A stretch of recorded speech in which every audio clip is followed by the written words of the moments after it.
Good morning, everybody. My name is Gabby. We are here with Harley. We are wrapping up his first week with us here at Best Paw Forward. He is a part of our puppy school, which is a 3-week program. So we are going to go through his review and show you a little bit of what he has been working on this week and how he is doing with it. So first thing we worked with him on is a little bit of attention. So making sure that he is able to check in with us. So give us that eye contact, and then we are marking that with a yes, and then we are giving that reinforcement. So when he looks at us, we're going to mark with a yes, and we're going to reinforce. Yes. Perfect. Good. Now it is a little bit more challenging because we are outside today. When you start this out at home, we want to start out in a low distraction environment. So inside would be best. That's where we started off with him earlier in the week. And as he starts to progress and get better, we can start to up that level of distraction a little bit. So being outside, it's obviously more challenging. We have lots of different smells out here. We have lots of dogs that work around here. Very good. He's given nice eye contact though. And again, just using that marker word yes, giving that reinforcement. So this is a great thing to do before you start any session with him.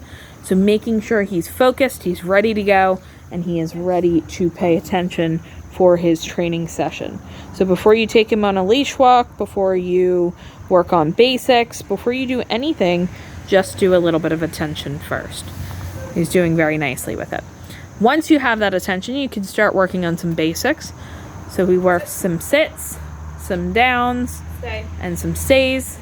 So there he actually went into that down, probably because he just heard me say down. Stay. So we're asking for that stay. We can take a few steps back. Again, even with the distraction of being outside. He does tend to try to want to pop up a little bit when you start walking back to him. So make sure... What tends to help with him is keeping that treat kind of down low and delivering it right to him. Okay. But inside we were able to get about 8 to 10 steps back, a few steps to each side. So he's doing very nicely with it. So he's able to go into that sit with a verbal and a hand signal, that down with a verbal and a, he was actually doing it for pinched fingers earlier in the day. So we start with a lure, so a food lure, kind of luring him into that down. Then once he's doing well, you can use pinched fingers without any food in them and just lure him into that down. So we have a dog walking by, another person over here, so he's checking out that other dog. So we want to make sure we get that attention back before we start actually asking for behaviors. Sit. Good. Very nice. Good. Stay. So there he popped up, so we're not going to give that reinforcement. We're going to try that again. So you can see he tries to move forward towards that treat, but you want to make sure you are not giving him that reinforcement right there. Victoria put that reinforcement behind her back until she got close enough to him, and then she took it out and gave it to him, because we don't want him to be popping out of that sit until we tell him free. So free is the word that we use to let him know he can get up and walk around.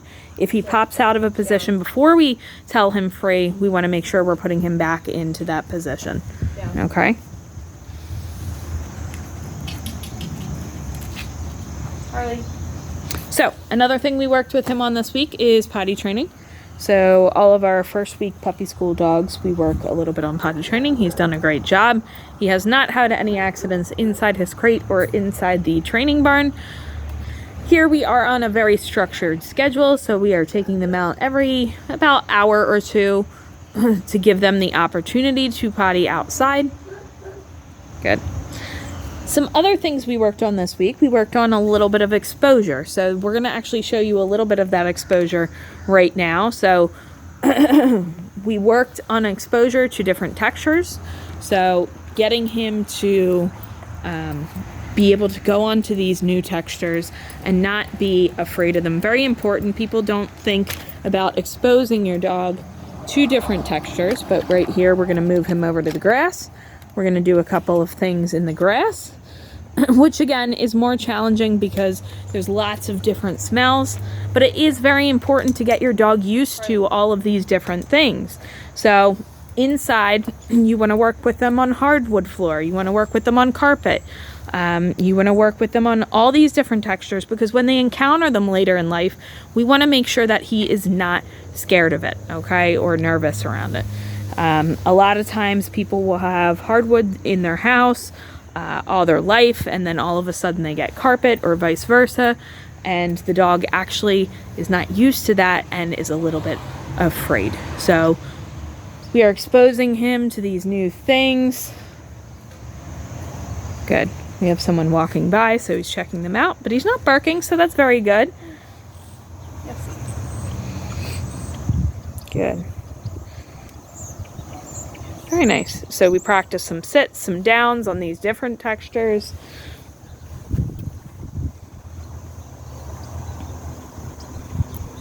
And it might be a little bit more of a challenge in the beginning. You might have to use that lure and then work your way up to phasing that lure out. So he's doing very well. Harley. Especially since, again, this is a very distracting environment because there's lots of smells out here. And he is a puppy, but he's doing a great job. You guys have any questions on this, let us know. We did a couple more exposure things this week as well, just kind of getting him used to different objects. We worked on with the vacuum, the broom, things like that, just kind of exposing him, getting him used to them, having them around without him barking or moving towards or away from those objects. If you guys have any questions, let us know, but he's doing a great job wrapping up his first week here at Best Paw Forward. We will see you next time.